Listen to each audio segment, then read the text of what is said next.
In this lesson, we're going to be learning the lead parts to the John Mayer tune, Gravity. Really tasty stuff in here. The song is in, if you learn the song, the basic chord progression, it's in the key of G. It's just G,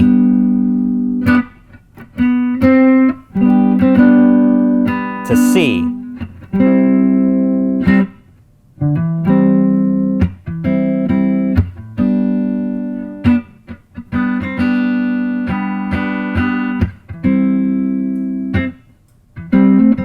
So that's what we're soloing over in the beginning and in the lead, the solo in the middle of the song. So what I played for you there at the beginning is the intro lead.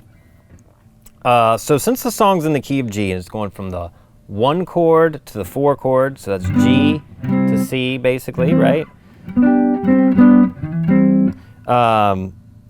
He's basically using G pentatonic major notes to solo over this. So, you know, you could play it here,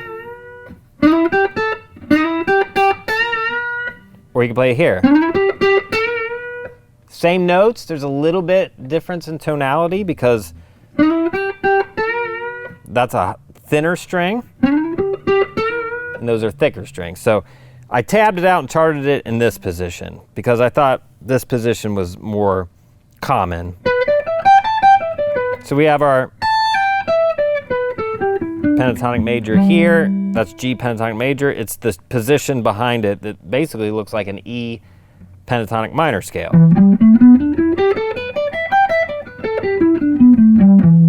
Okay, so that's where we're at. So 14th fret. So we slide up to the 14th fret. So it's 14th fret D string, 2 hits on the 12th fret of the G string. And then a bend, release, bend on the 14th fret of the G string. That's the first lick. The second lick's very similar. So it's just starts the same way. So it's just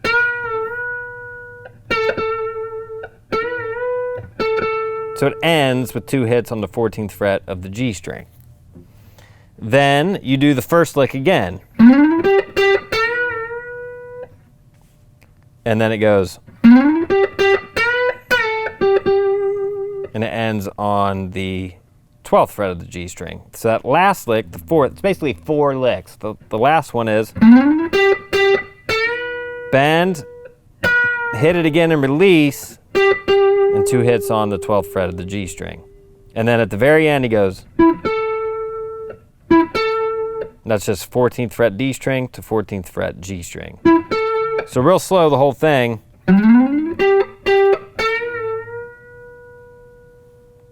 That's lick 1. Lick 2 is.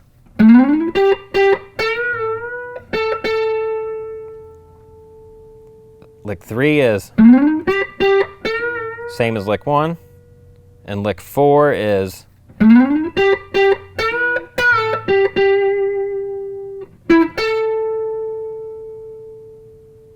Okay, so that's our intro. So next we're going to get into the main solo in the middle of the song. Okay, so the solo in the middle of the song starts with this lick. So that's, now we're moving positions. We're kind of more in this pentatonic position where the root note is here. That's G there. Kind of like if you're in the blues, it's like that B.B. King kind of box that we're in. But he's going to start here. So it's 10, 12, hammer on, and then you slide up to the 15th fret B string.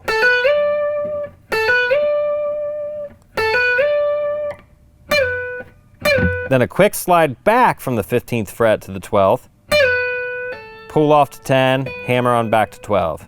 So it's, whoops, sorry. Back to 12. So it's like that. Okay, then the next lick's similar.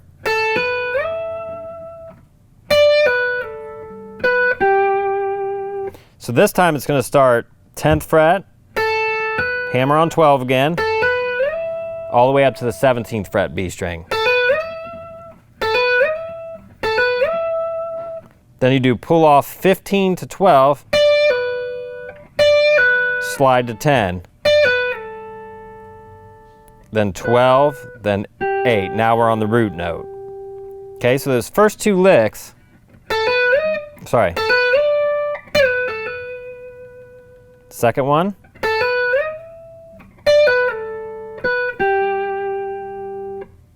So it's okay,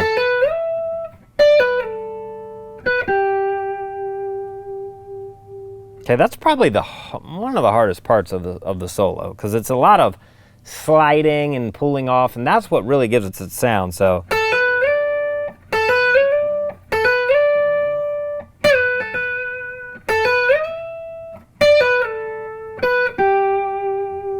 okay, then the next part, he's gonna go up higher. Now we're in our regular kind of home bass pentatonic major, where our root note G is here. Right, that kind of thing. So now the lick is,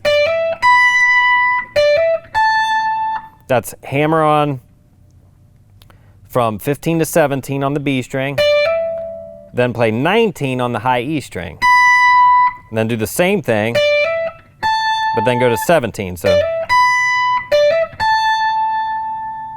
then he does the same thing again faster, like that. So you don't have to learn much, it's just where he puts it. There's a pause, and then he kind of goes. Now the last lick, or well, second to last lick, same thing again, 15 to 17.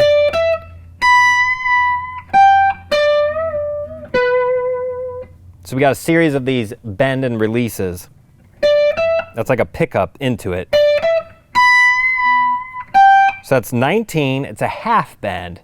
So it's bend, release, bend.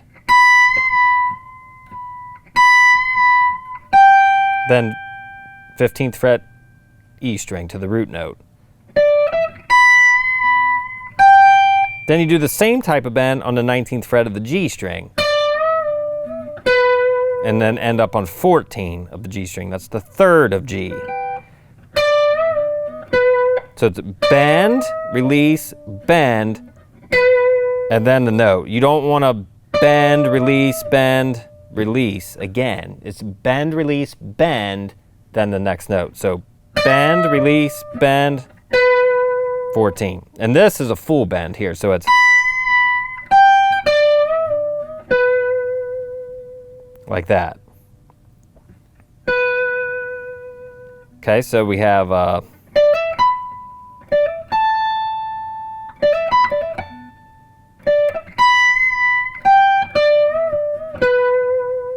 and then we have just two more little licks after that. And let me look at the tab, make sure I get it right. He goes to back to the 12th fret B string.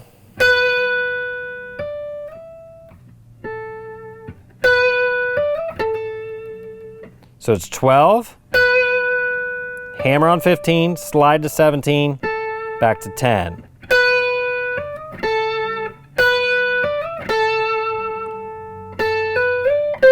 And he does this one more lick leading back into the vocals come in. And that's 10 to 12 hammer on, slide to 15, and land on 13. And that's a C there. And that's a tone that's in the next chord because we're leading into the next section. Okay, so we have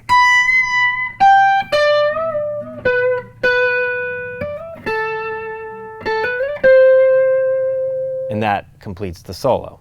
So it's not terribly difficult. It's very tasty, and it's very melodic, but there's a lot, it's hard in the sense that there's a lot of articulations in there. He's not just playing notes, he's sliding, and there's a lot of vibrato and the hammer-on. So, but great solo if you can learn it, and I would encourage you to try to pay attention to what the notes are that he's choosing to play over the specific chords. If you're into that, if you're really into improving your own improvisation, it's important when you learn solos to analyze why the artist is choosing to play the notes that he is over the chords underneath. So there you have it. That's the solo and lead parts to John Mayer's Gravity.